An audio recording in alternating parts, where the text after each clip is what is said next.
എല്ലാവർക്കും കേരള PSC ട്രെൻഡ്സിലേക്ക് വീണ്ടും സ്വാഗതം.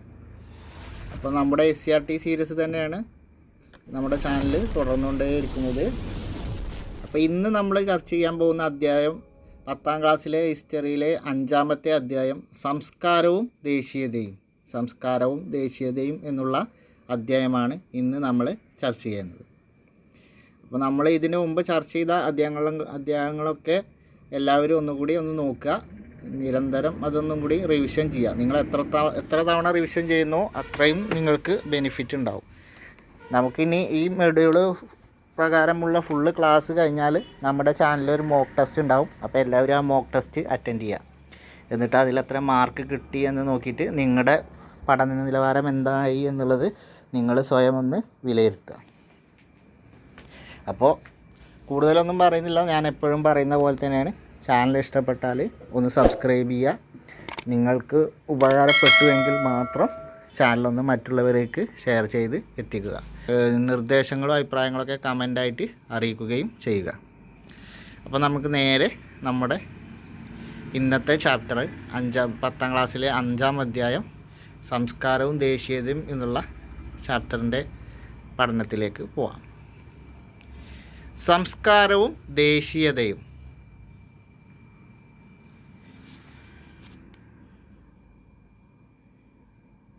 ഇവിടെ ജവഹർലാൽ നെഹ്റുവിൻ്റെ ഡിസ്കവറി ഓഫ് ഇന്ത്യ എന്നുള്ള ഒരു പുസ്തകത്തിലെ വാക്കുകളാണ്.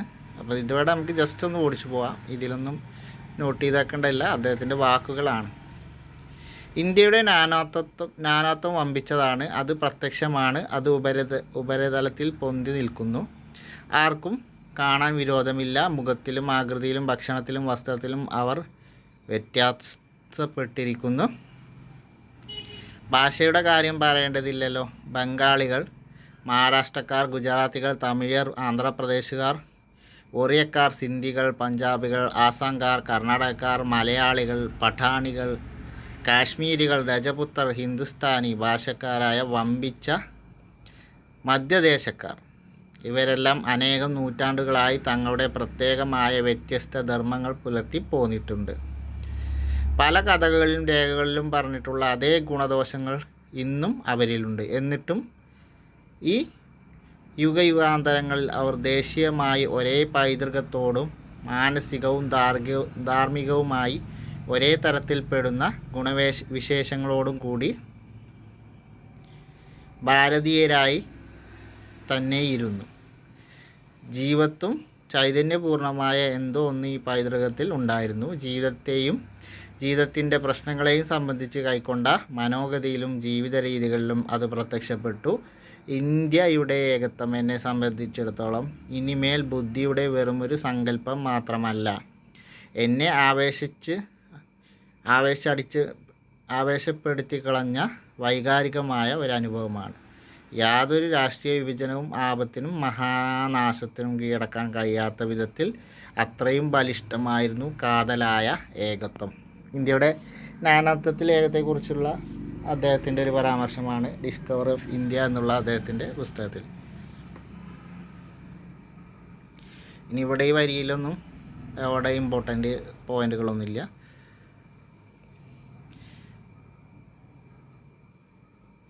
ഇനി ഇവിടെ നോട്ട് ചെയ്യേണ്ട ഒരു പോയിൻ്റാണ് എന്താണ് ദേശീയത എന്നുള്ളതാണ്. എന്താണ് ദേശീയത? ജാതി, മത, വർഗ, പ്രാദേശിക വ്യത്യാസങ്ങൾക്കുപരിയായി ഒരു രാജ്യത്തെ ജനതയുടെ മാനസിക ഐക്യമാണ് ദേശീയത. അപ്പോൾ എന്താണ് ദേശീയത എന്ന് ചോദിച്ചാൽ ജാതി, വർഗ, മത, പ്രാദേശിക വ്യത്യാസങ്ങൾക്കുപരിയായി ഒരു രാജ്യത്തെ ജനതയുടെ മാനസിക ഐക്യമാണ് ദേശീയത. അവിടെ ദേശീയത എന്താണെന്നുള്ളത് അത്രമാത്രമേ ഉള്ളൂ അവിടെ നോക്കാനുള്ളൂ. ബ്രിട്ടീഷുകാരുടെ സാമ്പത്തിക ചൂഷണം മൂലം ഇന്ത്യക്കാരിൽ ദേശീയബോധം വളർന്നത് എങ്ങനെയെന്ന് നമ്മൾ പാഠത്തിൽ പഠിച്ചിട്ടുണ്ട്. അതാണ് പറയുന്നത്. സാമൂഹിക സാംസ്കാരിക രംഗങ്ങളിലുണ്ടായ നിരവധി മാറ്റങ്ങളും ഇന്ത്യയുടെ ദേശീയബോധത്തെ ശക്തമാക്കി. ഒന്നും നോക്കേണ്ട ആവശ്യമില്ല. 19ാം നൂറ്റാണ്ടിൽ ഇന്ത്യയിൽ സാംസ്കാരിക രംഗത്തും ആശയതലങ്ങളിലും 2 തരത്തിലുള്ള പ്രതിഷേധങ്ങൾ ഉയർന്നു വന്നു. അപ്പോൾ 19-ാം നൂറ്റാണ്ടിൽ ഇന്ത്യയിൽ സാംസ്കാരിക രംഗത്തും ആശയതലങ്ങളിലും ഉയർന്നു വന്ന 2 രീതിയിലുള്ള പ്രതിഷേധങ്ങളാണ് ഉയർന്നു വന്നത്. ആ പ്രതിഷേധങ്ങൾ ഏതൊക്കെയാണെന്നുള്ളത് കോളത്തിൽ കൊടുത്തിട്ടുണ്ട്, അതൊന്ന് നോക്കാം. അപ്പോൾ ആശയ തലത്തിലും സാംസ്കാരിക തലത്തിലും ഉയർന്നു വന്ന 2 പ്രതിഷേധങ്ങളാണ്. ഇന്ത്യൻ സമൂഹത്തിൽ നിലനിന്ന അസമത്വങ്ങൾക്കും തിന്മകൾക്കും അവകാശ നിഷേധങ്ങൾക്കും എതിരെ ഒന്നാമത്തേത്. രണ്ടാമത്തേതാണെങ്കിലോ ഇന്ത്യയിൽ ആധിപത്യം സ്ഥാപിച്ചു കൊണ്ടിരിക്കുന്ന സാമ്രാജ്യത്വ ചൂഷണത്തിനെതിരെ. അപ്പോൾ 2 തരത്തിലുള്ള പ്രതിഷേധങ്ങളാണ് ഇന്ത്യയിൽ സാംസ്കാരിക രംഗത്തും അതേപോലെ ആശയതലത്തിലുമാണ് പ്രതിഷേധങ്ങൾ വന്നത്. അതിൽ സാംസ്കാരിക തലത്തിൽ വന്ന പ്രതിഷേധമാണ് ഇന്ത്യൻ സമൂഹത്തിൽ നിലനിന്നിരുന്ന അസമത്വങ്ങൾക്കും തിന്മകൾക്കും അവകാശ നിഷേധങ്ങൾക്കും എതിരെ. അതായത് സമൂഹത്തിൽ അന്നുണ്ടായിരുന്ന കുറേ നമ്മുടെ അന്ധവിശ്വാസങ്ങളും അനാചാരങ്ങളൊക്കെ ഉണ്ട്. അതേപോലെ സാമൂഹിക തിന്മക്കെതിരെ, ഈ സതി പോലുള്ള അനാചാരങ്ങൾക്കെതിരെ, അതേപോലെ സാമൂഹിക അസമത്വത്തിനെതിരെ, സമത്വമില്ലായ്മക്കെതിരെ, ജാതി വിവേചനത്തിനെതിരെയൊക്കെയാണ് സാംസ്കാരികമായിട്ടുള്ള പ്രതിഷേധം ഉയർന്നു വന്നത്. ഇനി ആശയപരമായ പ്രതിഷേധമാണെങ്കിലോ ഇന്ത്യയിൽ ആധിപത്യം സ്ഥാപിച്ചു കൊണ്ടിരിക്കുന്ന സാമ്രാജ്യത്വ ചൂഷണത്തിനെതിരെയാണ്. അപ്പോൾ ഇന്ത്യയിൽ ആധിപത്യം സ്ഥാപിച്ചു കൊണ്ടിരുന്ന സാമ്രാജ്യത്വ ചൂഷണത്തിനെതിരെ, അതായത് ബ്രിട്ടീഷുകാർക്കെതിരെയാണ് ആശയതലത്തിലുള്ള പ്രതിഷേധം ഉയർന്നു വന്നത്. ഇന്ത്യൻ ജനതയുടെ സാംസ്കാരികവും ആശയപരമായ ഇടപെടലും പ്രതിഷേധവും സാമൂഹിക ജീവിതം, വർത്തമാന പത്രങ്ങൾ, വിദ്യാഭ്യാസം, സാഹിത്യം, കല തുടങ്ങിയ വിവിധ മേഖലകളിൽ സ്വാധീനം ചെലുത്തി. കോളനി ഭരണവും ദേശീയതയും എന്ന് പറഞ്ഞ് കൊടുത്തിട്ടുണ്ട്. ഇവിടെ നമ്മൾ നോക്കേണ്ടത് ഇന്ത്യൻ ജനതയുടെ ജീവിതത്തെയും സംസ്കാരത്തെയും ആഴത്തിൽ അറിയേണ്ടത് തങ്ങളുടെ ഭരണം ശക്തിപ്പെടുത്താൻ അത്യന്താപേക്ഷിതമാണെന്ന് ബ്രിട്ടീഷുകാർ കരുതി. അപ്പോൾ അതിൻ്റെ ഭാഗമായി ബ്രിട്ടീഷ് ഉദ്യോഗസ്ഥർക്ക് പരിശീലനം നൽകാനൊക്കെ വേണ്ടി ഇന്ത്യയിൽ വിദ്യാഭ്യാസ രംഗത്ത് ഇടപെടുന്നതിനുമായിട്ട് ചില സ്ഥാപനങ്ങൾ ബ്രിട്ടീഷുകാർ സ്ഥാപിച്ചു. അവ ഏതൊക്കെയാണെന്നുള്ളതാണ് ഇവിടെയുള്ള പ്രധാന പോയിൻ്റ്. അപ്പോൾ ഇന്ത്യക്കാരുടെ സംസ്കാരത്തെക്കുറിച്ച് ആഴത്തിൽ അറിഞ്ഞാലും പഠിച്ചാലുള്ളൂ ഇന്ത്യക്കാർക്കെതിരെയുള്ള ഭരണം നല്ല ശക്തമായ രീതിയിൽ നടത്താൻ കഴിയൂ എന്നതുകൊണ്ട് ബ്രിട്ടീഷുകാർ അവരുടെ ഉദ്യോഗസ്ഥർക്ക് ഇതിൽ പരിശീലനം നൽകാനൊക്കെ വേണ്ടിയിട്ട് കുറച്ച് സ്ഥാപനങ്ങൾ സ്ഥാപിച്ചു. അതായത് ഇന്ത്യൻ സംസ്കാരം ആഴത്തിൽ അറിയുന്നതിന് വേണ്ടിയിട്ട്. അവ ഏതൊക്കെയെന്ന് നോക്കാം. ഏഷ്യാറ്റിക് സൊസൈറ്റി ഓഫ് ബംഗാൾ സ്ഥാപിച്ചത് വില്യം ജോൺസൺ.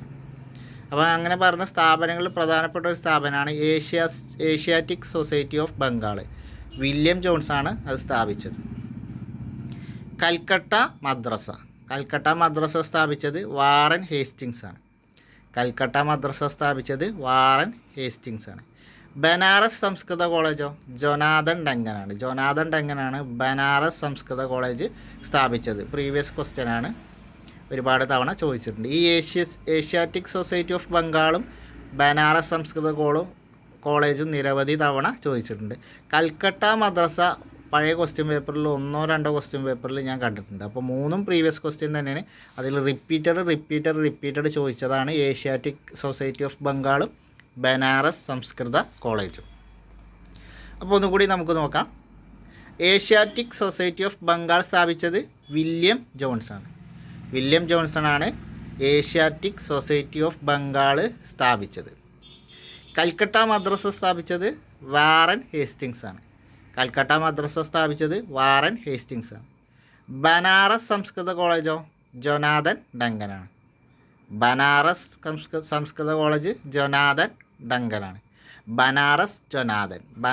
ജൊനാഥൻ അങ്ങനെ പ്രാസം ഒപ്പിച്ചാൽ അത് കിട്ടും. അങ്ങനെ പ്രാസം ഒപ്പിച്ച് ബനാറസ് ജൊനാഥൻ എന്ന് പ്രാസം ഒപ്പിച്ച് പഠിച്ചാൽ ബനാറസ് സംസ്കൃത കോളേജ് ജൊനാഥൻ ഡങ്കൻ എന്നുള്ളത് കണക്ട് ചെയ്ത് വെക്കാം. ഇനി പാരഗ്രാഫിൽ പറയുന്നത് ഇതിലൂടെ മാത്രം ഇന്ത്യയെ പൂർണ്ണമായി മനസ്സിലാക്കാനാവില്ലെന്ന് അവർ തിരിച്ചറിഞ്ഞു എന്നുള്ളതാണ്. അപ്പോൾ ഇങ്ങനെ ഈ വിദ്യാഭ്യാസ സ്ഥാപനങ്ങൾ മാത്രം സ്ഥാപിച്ചുകൊണ്ട് ഇന്ത്യക്കാരെ മനസ്സിലാക്കാൻ കഴിയില്ല എന്ന് അവർക്ക് മനസ്സിലായി. അപ്പോൾ അവർ അടുത്ത ഘട്ടത്തിൽ എന്ത് ചെയ്തു? വ്യാപാര വളർച്ചയ്ക്കായി ഇന്ത്യയുടെ സാമൂഹിക രംഗത്ത് ബ്രിട്ടൻ കൂടുതൽ ഇടപെടണമെന്ന് സ്വതന്ത്ര വ്യാപനത്തിനായി വാദിക്കുന്ന ചിന്തകർ ആവശ്യപ്പെട്ടു. അപ്പോൾ ജനപിന്തുണയില്ലാതെ ശക്തമായ പരിഷ്കാരങ്ങൾ ഇന്ത്യയിൽ നടപ്പിലാക്കാനാവില്ലെന്ന് മനസ്സിലാക്കിയ ബ്രിട്ടൻ എന്ത് ചെയ്തു? ഇന്ത്യൻ ജനതയിൽ ഒരു വിഭാഗത്തിൻ്റെ പിന്തുണ നേടാൻ ശ്രമം ആരംഭിച്ചു. അതിൻ്റെ ഭാഗമായിട്ട് ഇന്ത്യൻ ജനതയിൽ ഒരു വിഭാഗത്തെ ഇംഗ്ലീഷ് പഠിപ്പിക്കാൻ ഇവർ തീരുമാനിച്ചു. ഇന്ത്യൻ ജനതയുടെ പിന്തുണ നേടുന്നതിന് വേണ്ടിയിട്ട് ഒരു വിഭാഗത്തെ ഇംഗ്ലീഷ് പഠിപ്പിക്കാൻ അവർ തീരുമാനിച്ചു. അതുവഴി പിന്തുണ നേടാം എന്നുള്ള കാൽക്കുലേഷനിൽ. അപ്പോൾ ഇതിനൊക്കെ നേതൃത്വം നൽകിയത് മെക്കാളെ പ്രഭുവായിരുന്നു. അപ്പോൾ മെക്കാളെ പ്രഭുവാണ് ഇന്ത്യയിൽ ഇംഗ്ലീഷ് വിദ്യാഭ്യാസം നടപ്പാക്കുന്നതിന് നേതൃത്വം നൽകിയത്. അപ്പോൾ ഇവിടെ ഉണ്ട് 1835 ഇന്ത്യയിൽ ഇംഗ്ലീഷ് വിദ്യാഭ്യാസം നടപ്പാക്കുന്ന അവസരത്തിലാണ് മെക്കാളെ ഈ പറഞ്ഞത്. അപ്പോൾ മെക്കാളെ പ്രഭുവിൻ്റെ ഇവിടെ ഒരു വാക്കുകളുണ്ട്. ആ വാക്ക് നമുക്ക് നോക്കാം. ഇത് പ്രീവിയസ് ക്വസ്റ്റ്യൻ ആണ്. കഴിഞ്ഞ തവണ 2017 LDCയിൽ ചോദിച്ച ചോദ്യമാണ്. അതേപോലെ അതിനുശേഷം 2-3 തവണ ഈ റീസെൻ്റായിട്ടും ചോദിച്ച ചോദ്യമാണ്. രക്തത്തിലും വർണ്ണത്തിലും ഇന്ത്യക്കാരും അഭിരുചിയിലും അഭിപ്രായത്തിലും ധാർമ്മികതയിലും ബുദ്ധിയിലും ഇംഗ്ലീഷുകാരുമായ ഒരു വർഗത്തെ സൃഷ്ടിക്കുകയാണ് നമ്മുടെ ലക്ഷ്യം. അപ്പോൾ മെക്കാളെ പ്രഭുവിൻ്റെ വാക്കുകളാണ്. 1835 ഇന്ത്യയിൽ ഇംഗ്ലീഷ് വിദ്യാഭ്യാസം നടപ്പാക്കുന്ന അവസരത്തിൽ മെക്കാളെ പ്രഭു പറഞ്ഞ വാക്കാണ് രക്തത്തിലും വർണ്ണത്തിലും ഇന്ത്യക്കാരും അഭിരുചിയിലും അഭിപ്രായത്തിലും ധാർമ്മികതയിലും ബുദ്ധിയിലും ഇംഗ്ലീഷുകാരുമായ ഒരു വർഗത്തെ സൃഷ്ടിക്കുകയാണ് നമ്മുടെ ലക്ഷ്യം. അപ്പോൾ ഇങ്ങനെ പറഞ്ഞതാണ് മെക്കാളെ പ്രഭുവാണ് ഇങ്ങനെ പറഞ്ഞത്. അപ്പോൾ 1835 ഇംഗ്ലീഷ് വിദ്യാഭ്യാസം നടപ്പാക്കുന്ന അവസരത്തിലാണ് മെക്കാളെ പ്രഭു ഇങ്ങനെ പറഞ്ഞത്. അപ്പോൾ ഇന്ത്യയിൽ ഇംഗ്ലീഷ് വിദ്യാഭ്യാസത്തിന് നേതൃത്വം നൽകിയ വ്യക്തി ആരാണെന്ന് ചോദിച്ചാൽ മെക്കാളെ പ്രഭുവാണ്. വർഷം 1835.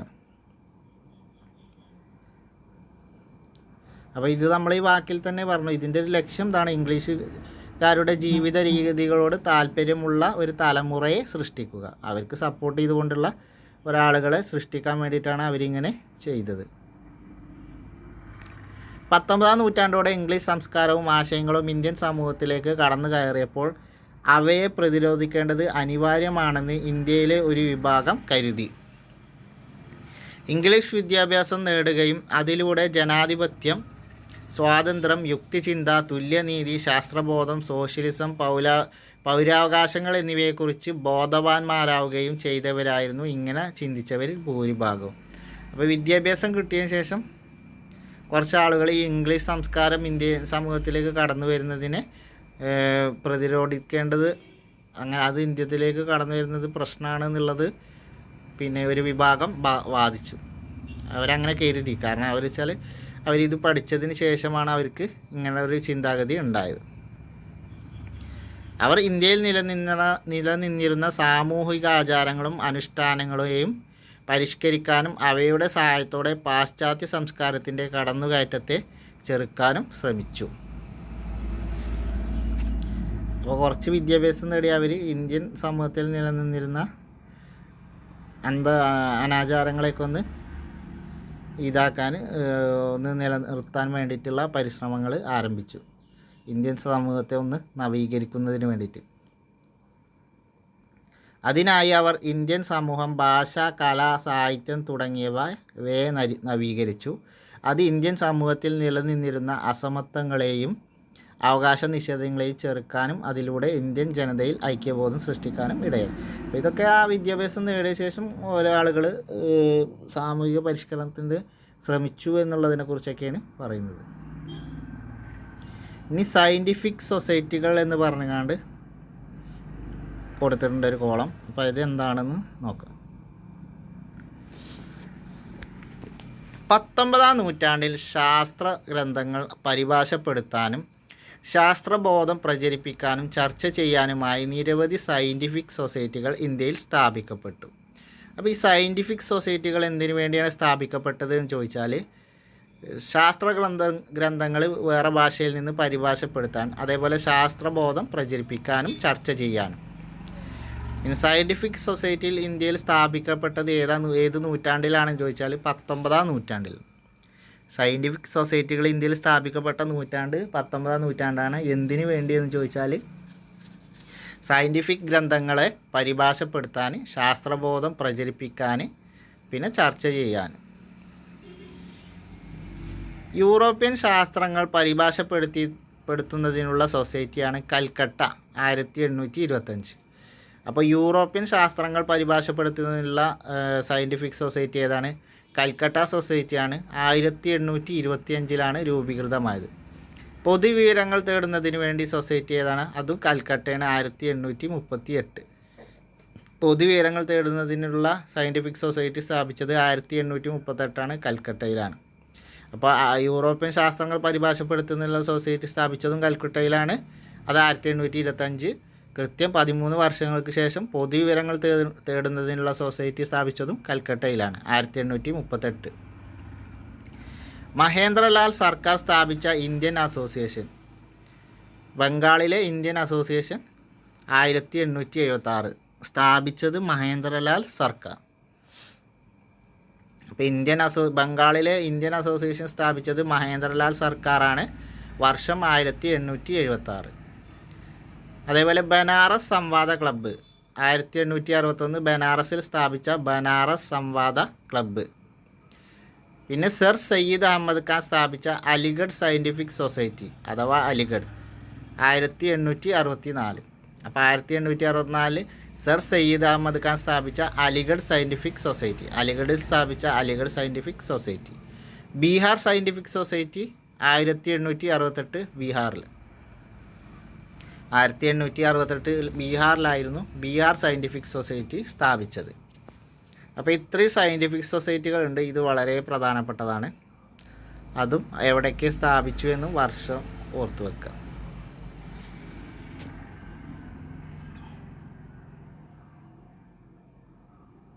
സാമൂഹിക പരിഷ്കരണം എന്ന് പറഞ്ഞു. നമ്മൾ പറഞ്ഞ വിദ്യാഭ്യാസം നേടിയ ആളുകൾ ഇന്ത്യൻ സമൂഹത്തെ പരിഷ്കരിക്കുന്നതിന് വേണ്ടി കാര്യങ്ങൾ ചെയ്തു എന്ന് പറഞ്ഞു. അപ്പോൾ സാമൂഹിക പരിഷ്കരണം. ഇന്ത്യൻ ജനങ്ങളിൽ വളർന്നു വന്ന സ്വാതന്ത്ര്യ ചിന്ത, ആധുനികവൽക്കരണത്തോടുള്ള താൽപ്പര്യം, യുക്തിചിന്ത എന്നിവ 19-ാം നൂറ്റാണ്ടിൽ വ്യത്യസ്ത സാമൂഹിക പരിഷ്കരണ പ്രസ്ഥാനങ്ങളുടെ ആവിർഭാവത്തിന് വഴിതെളിച്ചു. അപ്പോൾ ഇന്ത്യയിൽ പരിഷ്കരണ പ്രസ്ഥാനങ്ങൾ രൂപീകൃതം കൊണ്ട നൂറ്റാണ്ട് ഏതാണെന്ന് ചോദിച്ചാൽ 19-ാം നൂറ്റാണ്ടാണ്. ഇന്ത്യയിൽ സാമൂഹിക പരിഷ്കൃത പ്രസ്ഥാനങ്ങൾ രൂപം കൊണ്ട നൂറ്റാണ്ട് 19-ാം നൂറ്റാണ്ടാണ്. ഇന്ത്യയിലെ സാമൂഹിക പരിഷ്കരണ പ്രസ്ഥാനങ്ങൾക്ക് പ്രധാനമായും 2 ലക്ഷ്യങ്ങളുണ്ടായിരുന്നു. അവ ഏതൊക്കെയാണ്? അപ്പോൾ ഇന്ത്യയിൽ രൂപം കൊണ്ട സാമൂഹിക പരിഷ്കരണ പ്രസ്ഥാനങ്ങൾക്ക് 2 ലക്ഷ്യങ്ങളാണ് ഉണ്ടായിരുന്നത്. ആ ലക്ഷ്യങ്ങൾ ഏതൊക്കെയാണ്? ഇന്ത്യൻ സമൂഹത്തിൽ നിലനിൽക്കുന്ന വിവിധ അനാചാരങ്ങളെ എതിർക്കുക, ഒന്നാമത്തെ ലക്ഷ്യം. പിന്നെ രണ്ടാമത്തത് എല്ലാ മനുഷ്യർക്കും വിവേചനങ്ങളില്ലാതെ വഴി നടക്കാനും വസ്ത്രം ധരിക്കാനും വിദ്യാഭ്യാസം നേടാനും ഉള്ള പൗരാവകാശങ്ങൾ നേടിയെടുക്കുക. അപ്പോൾ ഇന്ത്യയിൽ രൂപം കൊണ്ട 19-ാം നൂറ്റാണ്ടിൽ രൂപം കൊണ്ട സാമൂഹിക പരിഷ്കരണ പ്രസ്ഥാനങ്ങൾക്ക് ലക്ഷ്യങ്ങൾ ഉണ്ടായിരുന്നു. അപ്പോൾ ആ ലക്ഷ്യങ്ങളൊക്കെ ഏതൊക്കെയെന്ന് ചോദിച്ചാൽ ഇന്ത്യൻ സമൂഹത്തിൽ നിലനിൽക്കുന്ന വിവിധ അനാചാരങ്ങളെ എതിർക്കുക, എല്ലാ മനുഷ്യർക്കും വിവേചനങ്ങളില്ലാതെ വഴി നടക്കാനും വസ്ത്രം ധരിക്കാനും വിദ്യാഭ്യാസം നേടാനുമുള്ള പൗരാവകാശങ്ങൾ നേടിയെടുക്കുക. ഇനി അന്നത്തെ സാമൂഹിക പരിഷ്കരണ പ്രസ്ഥാനങ്ങളുടെ ഉദ്ദേശങ്ങളും അവർ മുന്നോട്ട് വെച്ച ആവശ്യങ്ങൾ എന്തൊക്കെയാണെന്ന് നോക്കാം.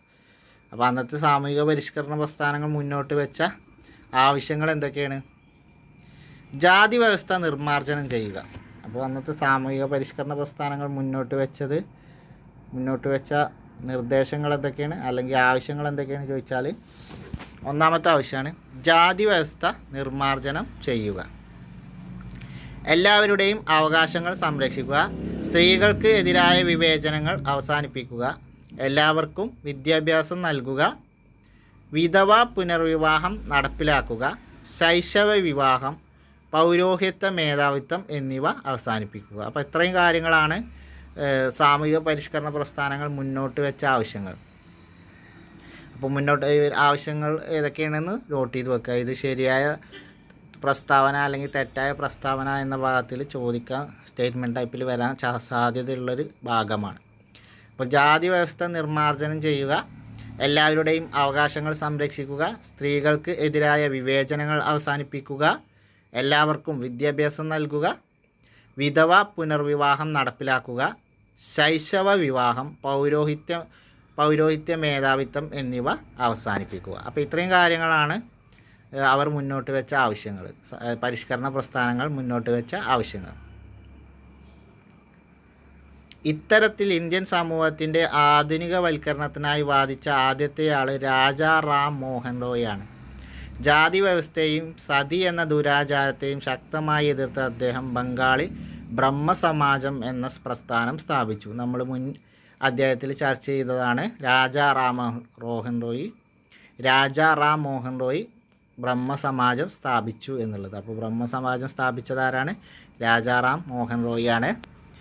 ഇന്ത്യൻ നവോത്ഥാനത്തിൻ്റെ പിതാവ് എന്നറിയപ്പെടുന്നത് രാജാ റാം മോഹൻ റോയിയാണ്.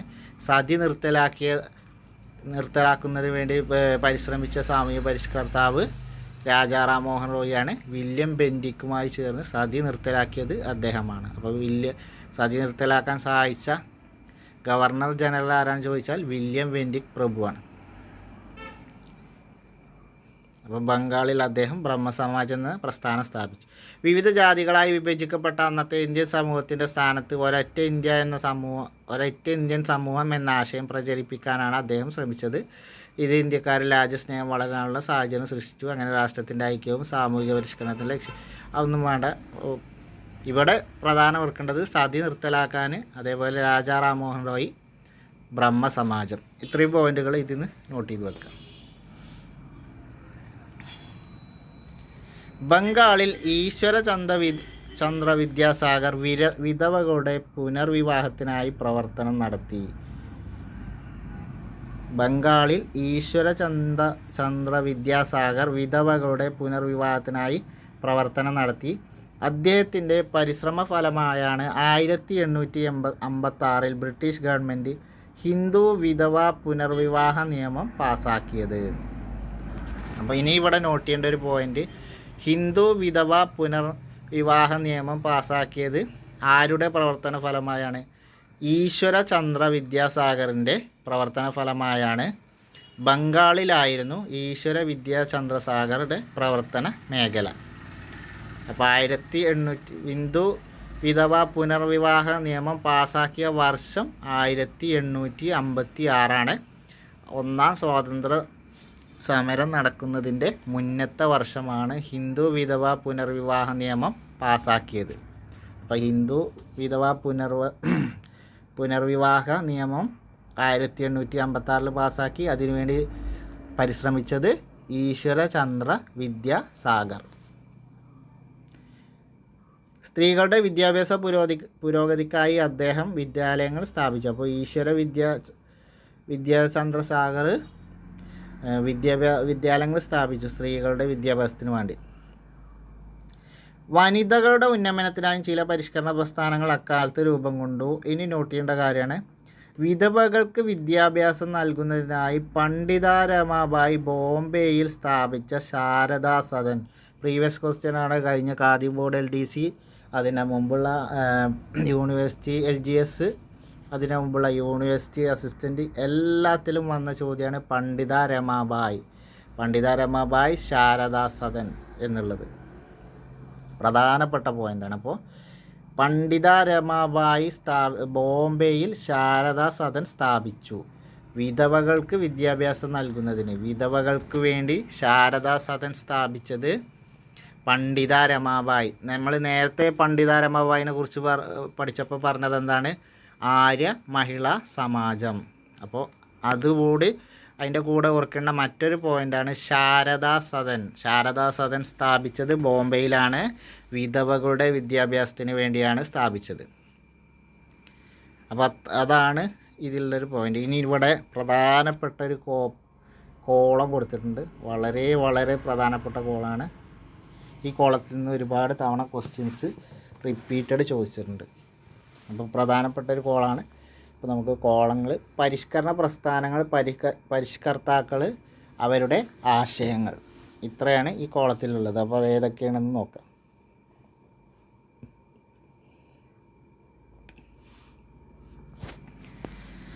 ബ്രഹ്മസമാജം നമ്മൾ പറഞ്ഞു, രാജാ റാം മോഹൻ റോയ് എന്ന് പറഞ്ഞു.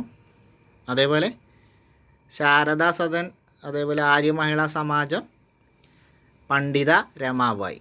ഇനി അതിൻ്റെ അഡീഷണലായിട്ട് വേറെ ഉള്ളതാണ് ആര്യസമാജം. ആര്യസമാജം സ്വാമി ദയാനന്ദ സരസ്വതി. വിഗ്രഹാരാധന, ശൈശവ വിവാഹം എന്നിവയെ എതിർത്തു. അപ്പോൾ ഇവിടെ ഓർത്തിരിക്കേണ്ടത് ആര്യസമാജം സ്വാമി ദയാനന്ദ സരസ്വതി. വിഗ്രഹാരാധന, ശൈശവ വിവാഹം എന്നിവയെ എതിർത്തു. രാമകൃഷ്ണ മിഷൻ സ്വാമി വിവേകാനന്ദൻ. രാമകൃഷ്ണ മിഷൻ സ്വാമി വിവേകാനന്ദൻ. ജാതി വ്യവസ്ഥ, അനാചാരങ്ങൾ എന്നിവയെ എതിർത്തു. സ്വാതന്ത്ര്യം, സമത്വം, സ്വതന്ത്ര ചിന്ത എന്നിവ പ്രോത്സാഹിപ്പിച്ചു. ജാതി വ്യവസ്ഥ, അനാചാരങ്ങൾ എന്നിവയെ എതിർത്തു. സ്വാതന്ത്ര്യം, സമത്വം, സ്വാതന്ത്ര്യ ചിന്ത എന്നിവ പ്രോത്സാഹിപ്പിച്ചത്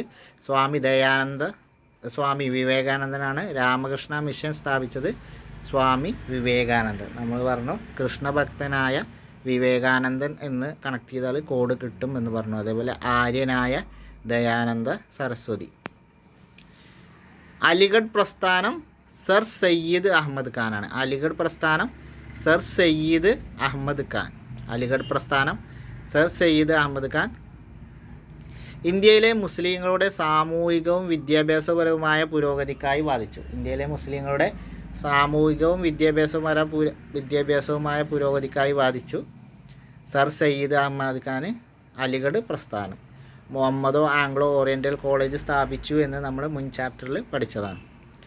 പ്രാർത്ഥനാ സമാജം. പ്രാർത്ഥനാ സമാജം ആത്മാറാം പാണ്ഡുരാങ്.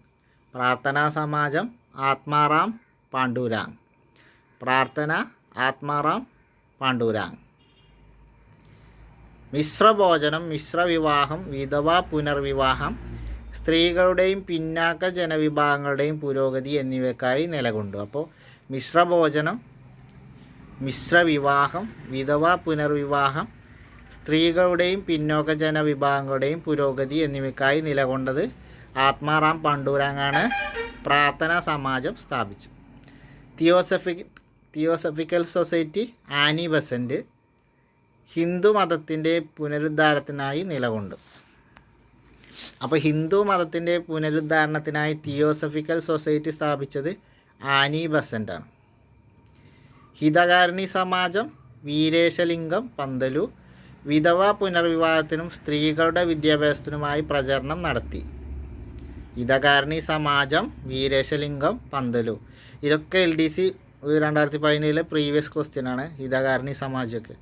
വീരേശലിംഗം പന്തലു വിധവാ പുനർവിവാഹത്തിനും സ്ത്രീകളുടെ വിദ്യാഭ്യാസത്തിനുമായി പ്രചരണം നടത്തി. സത്യശോധക് സമാജ്. സത്യശോധക് സമാജം ജ്യോതിബ ഫുലെ ദുരാചാരങ്ങളെയും പുരോഹിത മേധാവിത്വത്തെയും എതിർത്തു പിന്നാക്ക വിഭാഗങ്ങൾക്കായി വിദ്യാലയങ്ങൾ ആരംഭിച്ചു. അപ്പോൾ ജ്യോതിബ ഫുലെ ദുരാചാരങ്ങളെയും പുരോഹിത മേധാവിത്വങ്ങളെയും എതിർത്തു പിന്നാക്ക വിഭാഗങ്ങൾക്കായി വിദ്യാലയങ്ങൾ ആരംഭിച്ചു. അപ്പോൾ സത്യശോധക് സമാജ് ജ്യോതിബ ഫുലെ. സത്യജ്യോതി എന്ന് ഓർത്ത് വെച്ചാൽ മതി. സത്യജ്യോതി അങ്ങനെ കണക്ട് ചെയ്ത് വെച്ചാൽ സത്യശോധക് സമാജ് ജ്യോതിബ ഫുലെ എന്ന് കിട്ടും. സ്വാഭിമാന പ്രസ്ഥാനം EV രാമസ്വാമി നായ്ക്കർ. സ്വാഭിമാന പ്രസ്ഥാനം EV രാമസ്വാമി നായ്ക്കർ. ബ്രാഹ്മണ മേധാവിത്വത്തെയും ജാതി വ്യവസ്ഥയെയും എതിർത്തു. അപ്പോൾ ബ്രാഹ്മണ മേധാവിത്വത്തെയും ജാതി വ്യവസ്ഥയെയും എതിർത്തുകൊണ്ട് EV രാമസ്വാമി നായ്ക്കർ സ്ഥാപിച്ച പ്രസ്ഥാനമാണ് സ്വാഭിമാന പ്രസ്ഥാനം. EV രാമസ്വാമി നായ്ക്കർ സ്വാഭിമാന പ്രസ്ഥാനം. ബ്രാഹ്മണ മേധാവിത്വത്തെയും ജാതി വ്യവസ്ഥയെയും എതിർത്തുകൊണ്ട് അതിനെ ചോദ്യം ചെയ്തുകൊണ്ടാണ് അദ്ദേഹം സ്വാഭിമാന പ്രസ്ഥാനം രൂപീകരിച്ചത്. ഇനി നമുക്കൊക്കെ അറിയുന്നത് തന്നെയാണ് SNDP അഥവാ ശ്രീനാരായണ ധർമ്മ പരിപാലന യോഗം. ശ്രീനാരായണ ഗുരുവാണ്. ജാതി വ്യവസ്ഥകളെയും ദുരാചാരങ്ങളെയും എതിർത്തു പിന്നാക്ക ജനവിഭാഗങ്ങളുടെ സാമൂഹികവും വിദ്യാഭ്യാസപരവുമായ പുരോഗതിക്കായി നിലകൊണ്ടു. ഈഴവരുടെ അല്ലെങ്കിൽ പിന്നോക്ക വിഭാഗങ്ങളുടെ സാമൂഹികവും വിദ്യാഭ്യാസപരമായ പുരോഗതിക്കായി നിലകൊണ്ട സാമൂഹിക പരിഷ്കർത്താവാണ് ശ്രീനാരായണ ഗുരു. ശ്രീനാരായണ ധർമ്മ പരിപാലന യോഗം. അപ്പോൾ ഈ കോളം വളരെ പ്രധാനപ്പെട്ടതാണ്. ഇതിന്ന് നിങ്ങൾ ഏത് പ്രീവിയസ് ക്വസ്റ്റ്യൻ എടുത്തു നോക്കിയാലും ഈ കോളത്തിൽ നിന്ന് എന്തായാലും ഒരു ക്വസ്റ്റ്യൻ ഉണ്ടാവും അതിൽ. അപ്പോൾ അത്രയും പ്രധാനപ്പെട്ടതാണ്. അപ്പോൾ പ്രത്യേകം നോട്ട് ചെയ്ത് വെക്കുക. ഈ സംഘടനകൾ സ്ഥാപിച്ച ആളെങ്കിലും പഠിക്കുക. ആശയങ്ങൾ എന്തായാലും പഠിക്കണം. ഇനിയിപ്പം ആശയം പഠിക്കാൻ കഴിഞ്ഞില്ലെങ്കിൽ കൂടി സംഘടനകളും സ്ഥാപിച്ച നേതാക്കളും എന്തായാലും പഠിക്കണം. സാമൂഹിക പരിഷ്കർത്താക്കളുടെയും പരിഷ്കരണ പ്രസ്ഥാനങ്ങളുടെയും പ്രവർത്തന ഫലമായി ഇന്ത്യയിൽ നിലനിന്നിരുന്ന വിവിധ അനാചാരങ്ങളെ നിയമം മൂലം നിരോധിക്കാൻ ബ്രിട്ടീഷുകാർ നിർബന്ധിതരായി. അവ ഏതൊക്കെയെന്ന് നോക്കാമെന്ന് പറഞ്ഞിട്ട്, അതായത് അന്നത്തെ കാലത്ത് ബ്രിട്ടീഷുകാർ നിയമം വഴി നിരോധിച്ച ഇന്ത്യയിൽ നിലനിന്നിരുന്ന അനാചാരങ്ങൾ ഏതൊക്കെയെന്നാണ് നോക്കുന്നത്. 12 വയസ്സിന് താഴെ പ്രായമുള്ള പെൺകുട്ടികളുടെ വിവാഹത്തിന് വിലക്കേർപ്പെടുത്തി. അത് ശൈശവ വിവാഹം. ശൈശവ വിവാഹവും ബഹുഭാര്യാത്വവും നിരോധിച്ചു. അടിമത്തം നിരോധിച്ചു. വിധവ പുനർവിവാഹം നടപ്പിലാക്കി. സതി നിരോധിച്ചു. പെൺ ശിശുഹത്യ നിരോധിച്ചു. അപ്പോൾ ഇത്രയും അനാചാരങ്ങളാണ് ഇന്ത്യയിൽ അന്ന് ഉണ്ടായിരുന്നത്. അതൊക്കെ നിരോധിച്ചു. ശൈശവ വിവാഹവും ബഹുഭാര്യത്വവും നിരോധിച്ചു. 12 വയസ്സിന് താഴെ പ്രായമുള്ള പെൺകുട്ടികളെ വിവാഹത്തിന് വിലക്കേർപ്പെടുത്തി. പെൺ ശിശുഹത്യ നിരോധിച്ചു. സതി നിരോധിച്ചു. വിധവ പുനർവിവാഹം നടപ്പിലാക്കി. അടിമത്തം നിരോധിച്ചു.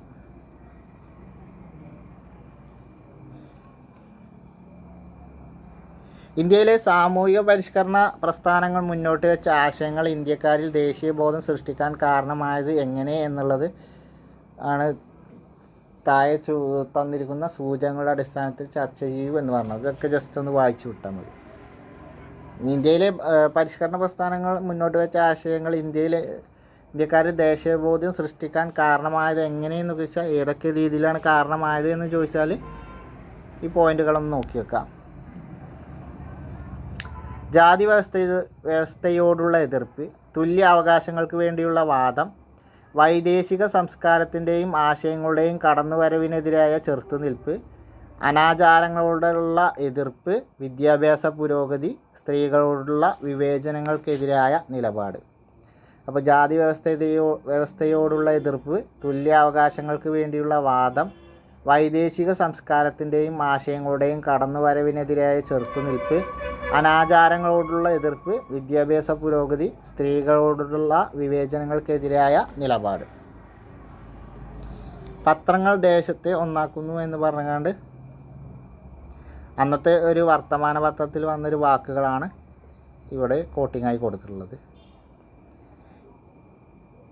ഇന്ത്യൻ പൗരന് അവൻ്റെ സ്വാഭാവികത നഷ്ടമായി. അവൻ്റെ ജീവരക്തം വരണ്ടുണങ്ങി. അർദ്ധപട്ടിണിക്കാരനും അർദ്ധനഗ്നനുമാണവൻ. സ്വാദിഷ്ടമായ ഒരു വിഭവം അവന് ലഭിക്കുന്നില്ല. അവൻ്റെ വസ്ത്രങ്ങൾ കീറിപ്പറിഞ്ഞിരിക്കുന്നു. പരിതാപകരമാണ് അവൻ്റെ അവസ്ഥ. അപ്പോൾ അതൊന്ന് ജസ്റ്റ് ഒന്ന് വായിച്ചാൽ മതി. ഇനി ഇവിടെ നോട്ട് ചെയ്യേണ്ട പോയിൻ്റ് എന്താണെന്ന് ചോദിച്ചാൽ, സുലഭ് സമാചാറിനെ കുറിച്ച് ഇവിടെ പറയേണ്ടത്. അത് നോട്ട്.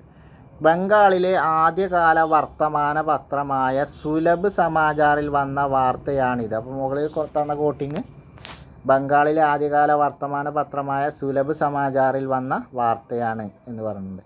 അപ്പോൾ ബംഗാളിലെ ആദ്യകാല വർത്തമാന പത്രം ഏതാണെന്ന് ചോദിച്ചാൽ സുലഭ് സമാചാർ.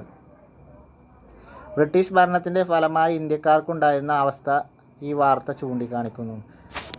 അപ്പോൾ സുലഭ് സമാചാർ ഇമ്പോർട്ടൻ്റ് പോയിൻ്റാണ്, അത് നോട്ട് ചെയ്യണം. ബംഗാളിലെ ആദ്യകാല വർത്തമാന പത്രമാണ് സുലഭ് സമാചാർ. ഇനി ദേശീയ സമരകാലത്തെ പത്രങ്ങൾ എന്തെല്ലാം ചെയ്തു എന്ന് നോക്കാമെന്ന് പറഞ്ഞിട്ട്, അപ്പോൾ ദേശീയ സമരകാലത്തെ പത്രങ്ങൾ ചെയ്തിരുന്ന കാര്യങ്ങൾ എന്തൊക്കെയാണെന്ന് നോക്കാം. വർത്തമാന പത്രങ്ങൾ ചെയ്തിരുന്ന കാര്യങ്ങൾ എന്തൊക്കെയാണെന്ന് നോക്കാം. ഇന്ത്യയുടെ ഓരോ ഭാഗത്തും നടക്കുന്ന അടിച്ചമർത്തലിനെയും മർദ്ദക ഭരണത്തെയും കൂട്ടക്കൊലയെയും കുറിച്ച് ഇന്ത്യയിലെമ്പാടുമുള്ള ജനങ്ങൾക്ക് വിവരം നൽകി. ഇന്ത്യയുടെ ഓരോ ഭാഗത്തും നടക്കുന്ന അടിച്ചമർത്തലിനെയും മർദ്ദക ഭരണത്തെയും കൂട്ടക്കൊലയെയും കുറിച്ച് ഇന്ത്യയിലെമ്പാടുമുള്ള ജനങ്ങൾക്ക് വിവരം നൽകി. ബ്രിട്ടീഷ് ഭരണത്തിനെതിരായും ഇന്ത്യയിലെ സാമൂഹിക തിന്മകൾക്കെതിരായും പ്രതിഷേധിക്കാനും പ്രതികരിക്കാനും ജനങ്ങളെ പ്രേരിപ്പിച്ചു. ബ്രിട്ടീഷ് ഭരണത്തിൻ്റെ സാമ്പത്തിക ചൂഷണത്തെക്കുറിച്ച് ജനങ്ങളെ ബോധവാന്മാരാക്കി. ഇന്ത്യൻ സമൂഹത്തിലെ തിന്മകൾക്കും അനാചാരങ്ങൾക്കുമെതിരെ നടക്കുന്ന സാമൂഹിക പരിഷ്കരണത്തെക്കുറിച്ച് ജനങ്ങളെ ബോധവാന്മാരാക്കി. അപ്പോൾ അന്ന് നടന്ന സാമൂഹിക പരിഷ്കരണത്തെക്കുറിച്ച് ജനങ്ങളെ ബോധവാന്മാരാക്കിയത് അന്നത്തെ വർത്തമാന പത്രങ്ങളാണ്. ലോകത്തിൻ്റെ വിവിധ ഭാഗങ്ങളിൽ നിന്ന് സ്വാതന്ത്ര്യത്തിനും ജനാധിപത്യത്തിനും സമത്തിനുമായി ജനങ്ങൾ നടത്തുന്ന പോരാട്ടങ്ങളെക്കുറിച്ച് വിവരം നൽകി. അപ്പോൾ വിവിധ ഭാഗങ്ങളിൽ സ്വാതന്ത്ര്യത്തിന് വേണ്ടി ജനങ്ങൾ നടക്കുന്ന പോരാട്ടത്തെക്കുറിച്ച് വിവരങ്ങൾ നൽകി. പ്ലേഗ്, ക്ഷാമം എന്നിവ മൂലം ഇന്ത്യയുടെ വിവിധ ഭാഗങ്ങളിൽ ആയിരക്കണക്കിന് ആളുകൾ മരണപ്പെട്ടു എന്ന വാർത്ത ഇന്ത്യയിലെമ്പാടും എത്തിച്ചു. അപ്പോൾ പ്ലേഗ്, ക്ഷാമം മൂലം ഇന്ത്യയിൽ ധാരാളം പേർ മരണപ്പെട്ടു എന്നുള്ള വാർത്ത പുറത്തെത്തിച്ചത് അന്നത്തെ വർത്തമാന പത്രങ്ങളാണ്. ഇത്രയും കാര്യങ്ങളാണ് അന്നത്തെ വർത്തമാന പത്രങ്ങൾ ചെയ്തത് ദേശീയ സമര കാലഘട്ടത്തിൽ.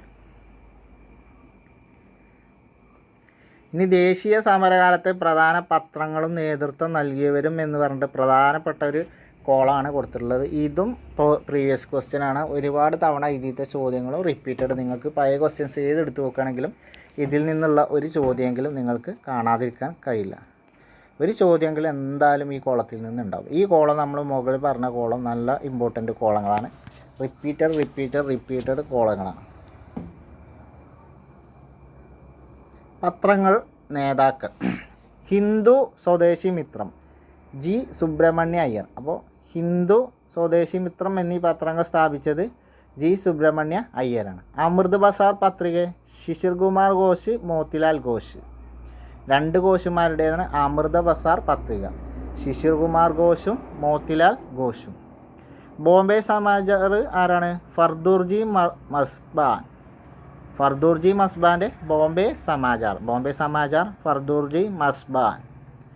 കേസരി മറാത്ത നമ്മൾ നേരത്തെ പഠിച്ചത് തന്നെയാണ്, ബാലഗംഗാധര തിലക്.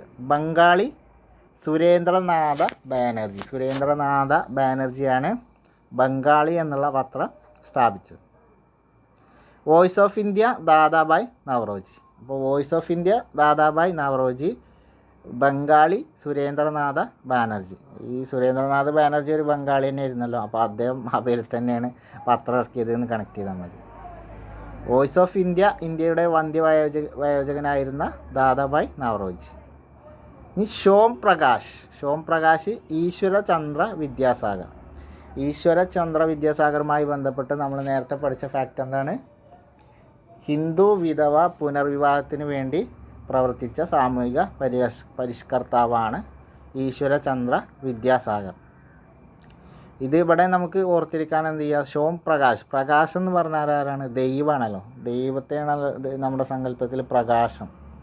അപ്പോൾ ഈശ്വരൻ എന്ന് പറഞ്ഞാലും പ്രകാശമാണ്, ചന്ദ്രൻ എന്ന് പറഞ്ഞാലും പ്രകാശമാണ്, വിദ്യാഭ്യാസവും പ്രകാശമല്ലേ. അപ്പോൾ ഏത് നോക്കിയാലും നമുക്ക് പ്രകാശം എന്ന് കണക്ട് ചെയ്യാം. ഷോം പ്രകാശ്, ഈശ്വര Chandra Vidyasagar. New India Commonwealth, Annie Besant. അപ്പോൾ ആനി ബസന്റിൻ്റെ പത്രങ്ങൾ ഏതൊക്കെയാണ്? New India Commonwealth. Young India Harijan Mahatma Gandhi. ഇതെങ്ങനെ കണക്ട് ചെയ്തേക്കാം നമുക്ക്? സ്വാതന്ത്ര്യ സമര കാലഘട്ടത്തിൽ യങ് ഇന്ത്യ അഥവാ യുവാക്കളും ഹരിജനങ്ങളൊക്കെ മഹാത്മാഗാന്ധിയുടെ കൂടെ ആയിരുന്നു എന്ന് കണക്ട് ചെയ്ത് വെച്ചാൽ മതി. സമര കാലഘട്ടത്തിൽ മഹാത്മാഗാന്ധിയുടെ കൂടെ എല്ലാവരും ഉണ്ടായിരുന്നല്ലോ. അപ്പോൾ ആ കൂട്ടത്തിൽ യുവാക്കളും ഹരിജനങ്ങളും ഉണ്ടായിരുന്നു എന്ന് ആലോചിച്ച് വെച്ചാൽ മതി. അപ്പോൾ ഹരിജനം എന്നുള്ളത് ഹരിജൻ, യുവാക്കൾ എന്നുള്ളത് യങ് ഇന്ത്യ. അപ്പോൾ യങ് ഇന്ത്യ ഹരിജൻ മഹാത്മാഗാന്ധി. അൽ ഹിലാൽ മൗലാന അബ്ദുൽ കലാം ആസാദ്. അൽ കലാം എന്ന് ആലോചിച്ചാൽ മതി. അൽ ഹിലാൽ എന്നുള്ളത് അൽ കലാം എന്ന് കണക്ട് ചെയ്താൽ മൗലാന അബ്ദുൽ കലാം ആസാദ് അൽ ഹിലാൽ. വന്ദേ മാതരം ലാല ലജ്പത് റായ്. നേഷൻ ഗോപാലകൃഷ്ണ ഗോഖലെ. അപ്പോൾ വന്ദേ മാതരം ലാല ലജ്പത് റായ്, വന്ദേ മാതരം. നേഷൻ ഗോപാലകൃഷ്ണ ഗോഖലെയാണ് നേഷൻ എന്നുള്ള പത്രം പ്രസിദ്ധീകരിച്ചത്. അപ്പോൾ ഈ കോളം വളരെ പ്രധാനപ്പെട്ടതാണ്. ദേശീയ സമര കാലഘട്ടത്തെ പ്രധാന പത്രങ്ങളും നേതൃത്വം നൽകിയവരും എന്നുള്ള ഈ കോളം റിപ്പീറ്റഡ് ആണ്. ഒരുപാട് നിങ്ങൾ ഏത് പ്രീവിയസ് ക്വസ്റ്റ്യൻ എടുത്താലും ഇതിൽ നിന്ന് 1-2 ചോദ്യങ്ങൾ എന്തായാലും നിങ്ങൾക്കതിൽ കാണാൻ സാധിക്കുന്നതാണ്. അപ്പോൾ ഇത് നോട്ട് ചെയ്ത് വെക്കുക.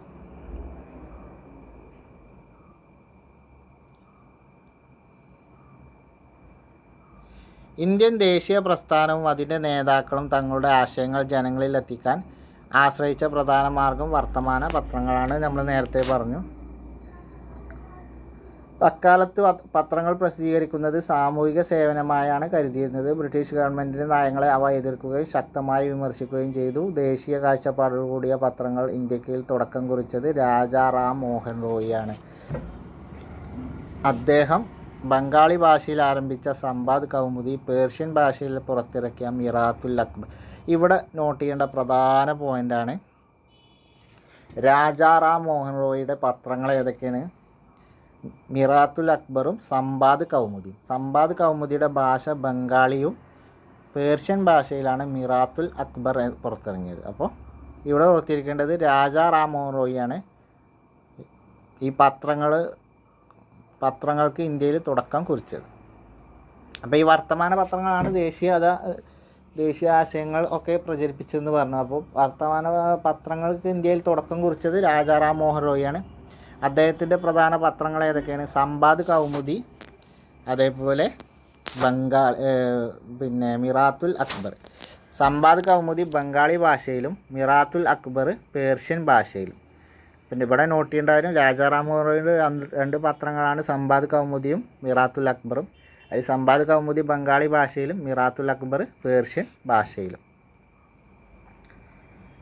അവിടെ അത്രയുള്ളൂ നോട്ട് ചെയ്യാൻ. വർത്തമാന പത്രങ്ങളുടെ ശക്തി മനസ്സിലാക്കിയ ബ്രിട്ടീഷ് ഗവൺമെൻറ് അവയെ നിയന്ത്രിക്കാൻ പല ശ്രമങ്ങളും നടത്തി. അതിൽ പ്രധാനപ്പെട്ടതാണ് 1878 ലിട്ടൺ പ്രഭു നടപ്പിലാക്കിയ പ്രാദേശിക ഭാഷാ പത്ര നിയമം. വളരെ പ്രധാനപ്പെട്ടൊരു പോയിൻ്റാണ്, പ്രീവിയസ് ക്വസ്റ്റ്യനാണ്. അപ്പോൾ ലിട്ടൺ പ്രാദേശിക ഭാഷാ പത്ര നിയമം ലിട്ടൺ. അപ്പോൾ വർത്തമാന പത്രങ്ങളുടെ ശക്തി മനസ്സിലാക്കിയ ബ്രിട്ടീഷ് ഗവൺമെൻറ് അവയെ നിയന്ത്രിക്കാനുള്ള ശ്രമത്തിൻ്റെ ഭാഗമായിട്ട് കൊണ്ടുവന്നതാണ് 1878 പ്രാദേശിക ഭാഷാ പത്ര നിയമം. 1878 പ്രാദേശിക ഭാഷാ പത്ര നിയമം ലിട്ടൺ പ്രഭു. 1878 പ്രാദേശിക ഭാഷാ പത്ര നിയമം ലിട്ടൺ പ്രഭു പ്രാദേശിക ഭാഷാ പത്ര നിയമം 1878. പോയിൻ്റ് നിങ്ങൾ നോട്ട് ചെയ്ത് വെച്ചു എന്ന് വിചാരിക്കുന്നു. നമുക്ക് അടുത്ത ഭാഗം നോക്കാം. പ്രീവിയസ് ക്വസ്റ്റ്യൻ ആണ്. ലിട്ടൺ പ്രഭു വർഷം 1878 പ്രാദേശിക ഭാഷാ പത്ര നിയമം ലിട്ടൺ പ്രഭു. ഇന്ത്യയിലൂടെ പ്രാദേശിക ഭാഷകളിൽ പ്രസിദ്ധീകരിക്കുന്ന പത്രങ്ങൾക്ക് കർശനമായ നിയന്ത്രണങ്ങൾ ഏർപ്പെടുത്തി. ഇതിനെതിരെ ശക്തമായ പ്രക്ഷോഭം ഉയർന്നു വരികയും ഗവൺമെൻറ് അത് പിൻവലിക്കുകയും ചെയ്തു എന്നുള്ളതാണ്. അപ്പോൾ ഇതിനെതിരെ ശക്തമായ പ്രതിഷേധം വന്നപ്പോൾ ഗവൺമെൻറ് അത് പിൻവലിച്ചു. ഈ നിയമത്തിലൂടെ പ്രാദേശിക ഭാഷാ പത്രങ്ങൾക്ക് ശക്തമായ ഒരു നിയന്ത്രണം കൊണ്ടുവരുന്നതിനാണ് അവർ ശ്രമിച്ചത്.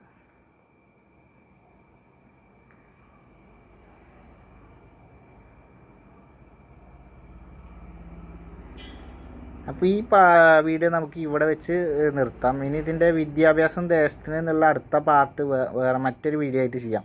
വീഡിയോ വളരെ ലെങ്തി ആയി പോകേണ്ട വിചാരിച്ചിട്ടാണ് ഞാനിങ്ങനെ പാർട്ടാക്കിയിട്ട് ഇടുന്നത്. കാരണം കൂടുതൽ ലെങ്തി ആക്കി ആയാലും നിങ്ങൾക്കത് ഒരു വിരസത തോന്നും ക്ലാസ് കേൾക്കുമ്പോൾ. അതുകൊണ്ടാണ് അപ്പോൾ നമുക്ക് തൽക്കാലം ഇവിടെ വെച്ച് നിർത്താം. വിദ്യാഭ്യാസം ദേശത്തിന് എന്നുള്ളത് നമുക്ക് അടുത്ത ക്ലാസ്സിൽ ചർച്ച ചെയ്യാം. ഓക്കെ, അപ്പോൾ മറ്റൊരു വീഡിയോ ഒക്കെ വരുന്നത് വരെ എല്ലാവരും വെയിറ്റ് ചെയ്യുക. ഇതിൻ്റെ രണ്ടാം ഭാഗം നമുക്ക് നാളെ ചെയ്യാം. അപ്പോൾ മറ്റൊരു വീഡിയോയുമായി വീണ്ടും വരാം. അതുവരേക്കും എല്ലാവർക്കും നന്ദി. Okay, bye.